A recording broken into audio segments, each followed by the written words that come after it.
Okay, let's go. We got a video for the 64 Audio Solo planar magnetic in-ear monitors. If you're a subscriber to this channel, go ahead and comment below for a chance to score this.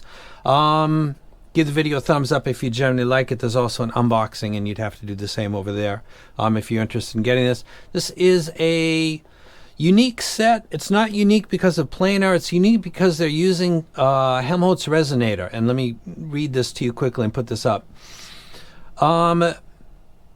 Acoustic device from the mid-19th century, the Helmholtz. 2 microcavities 3D printed into the solo sound chamber operate by forcing air in and out, causing the air inside to resonate at a specific frequency. By precisely determining the dimensions of the cavity and its neck, we can target a very narrow resonant frequency to amplify or diminish.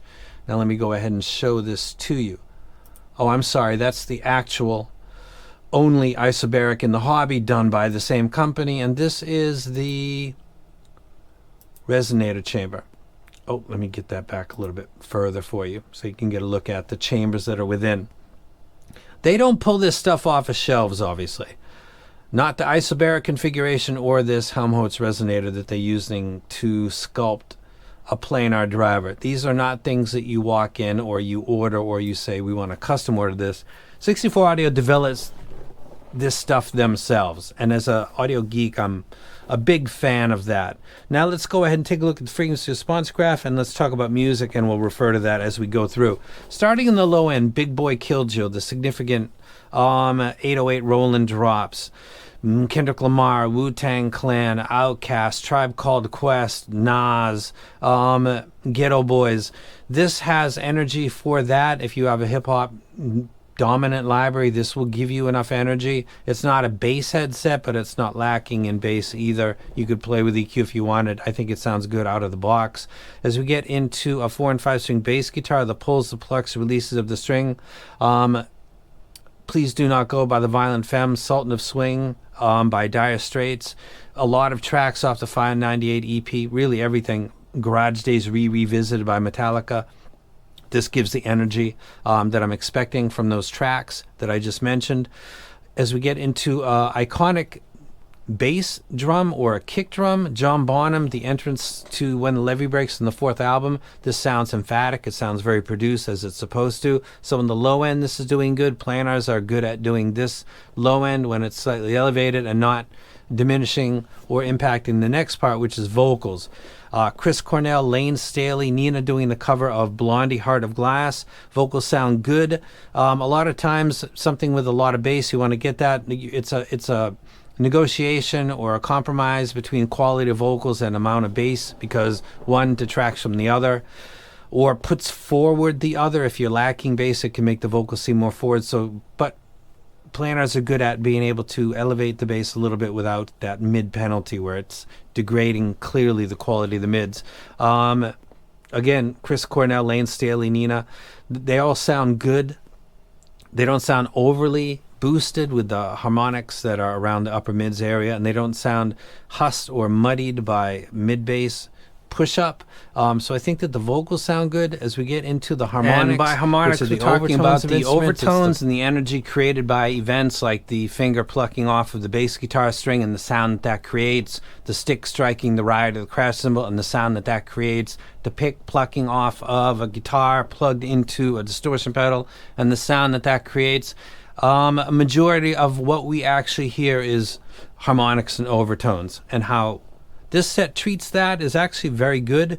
It's a less edgy and etchy than a lot of planars that I've heard. There is a significant boost near the end, but I'm sensitive to stuff that is, as I mentioned before, the audio. Around 13K, I can get kind of a grainy, metallic kind of sound, but at 18, not really. I'm not getting any problems that I can cite. I'd like to add a little bit of quote-unquote credibility by citing something and putting it on that, but I can't with my library and the things that I usually talk about, the citations that I make. There is no real issue there. Cymbal strikes, rides and crashes sound good. They have proper energy. The harmonics sound good. Bass guitars sound good. Guitars with or without distortion pedals sound good. The ELO album Greatest Hits, which has just a lot of bombastic in-your-face vocals, keyboards, and really everything the way that it's produced. Sounds good for long listening here. Again, trying to find the thing that I could put on that late spike, and I can't. I've got good lossless files, and I really can't give you something and say, watch out for this potentially. There's really nothing there. Again, like the velour, I didn't think that there was actually a problem there. For visual reasons, I think it would be good to tamp that down, but I'm not getting any penalty because its presence and its existence. Would I recommend it? Well, let's start on the left. Is it a dumpster fire? No. Hope it was free. For somebody that comments below this video, it would be. Or a Patreon. Coping is working. I saw that spike and I thought that's coming, but it actually didn't. Competes with its peers. I'd have to listen to a few more flagship planars to really speak to that. I'd buy it. I would. When I first looked at this and I saw it looked like an old ladies type of thing. And a couple of people got offended when I mentioned that on Discord, but that's just my personal take. But having it in your hand and holding it, this is really beautiful. It's really nice. I like that it comes with 2 cables and not just the switchable terminations. 2 very nice copper cables, and I like them both. It's very nice that it comes with this. It should at its price range, but again, it does. And then with 64 audio, you're getting a lot of things. One is innovation, not off-the-shelf stuff. I like that because I'm a geek. Also, customer service is epic. And at the end of the day, whether or not you like something is your personal thing and people can't really get into your head. Everything else should be automatic. Quality should be automatic. Customer service, if there's a problem with that, should be automatic. And with 64 audio, that is. So the only thing that you've got to gamble with this company is, do you personally like it? And that puts it really with what this whole hobby is about, and finding the things that you like and you don't like. 64 audio and their quality control and the customer service allows you to focus on that and nothing else. That is worth this person's money anyway.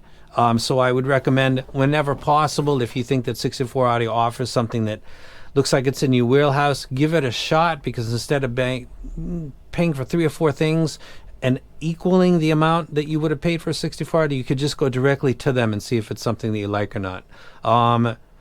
If every company was like them in that sense, that the only thing you had to pay attention to was whether or not you're going to actually like it yourself, this would be a much funner hobby. And if you know what I'm talking about, you know what I'm talking about. If you don't, just check the video I just did. Thank you again to 64 Audio. Very nice work. Look forward to whatever you do next. It's always interesting to see the things that are coming down the road from this company. Again, I'm a big fan. Calculate the bias. Not sorry. Love this company. And I am out.